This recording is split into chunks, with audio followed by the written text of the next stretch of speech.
एकदा तेच कॅप्टन असताना 85-86 सीझनला आम्ही सगळ्यांनी मिळून ठरवलं की आपण आता बॅटिंग करूया.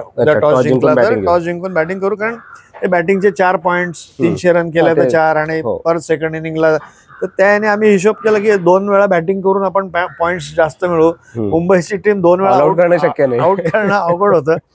तर म्हटलं आपण बॅटिंग करून पॉइंट्स मिळवू. तर पहिल्या दिवशी बॉल जरा चांगला सीम झाला तिथे, फ्रेश विकेट होती आणि प्रदीप कासलीवाल आणि राजू लेले त्यांनी जी सुंदर बॉलिंग टाकली त्यांनी. प्रदीप कासलीवाल आउटस्विंग टाकायचे. हो, ब्युटिफुल त्यांनी स्पेल टाकले आणि आमचा 5 आउट 44. अच्छा.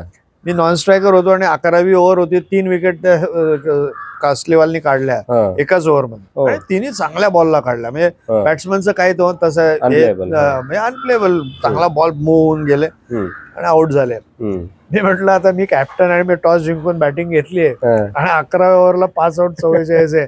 मी म्हटलं मलाच काहीतरी आज करायलाच पाहिजे, नाही तर मी उत्तर काय देणार. मी टॉस जिंकून बॅटिंग घेतले तर मी उत्तर काय देणार ना याला. आणि मग मी त्या दिवशी म्हणजे माझ्याशीच काहीतरी बोललो मी आणि बॅटिंग केली. 125 केला मी त्या दिवशी. माझ्या म्हणजे जे काय 15-16 सेंचुरीज आहेत सगळ्या ह्याच्यामध्ये फर्स्ट क्लास मध्ये, त्यातली ती एक वन ऑफ द बेस्ट म्हणता येईल.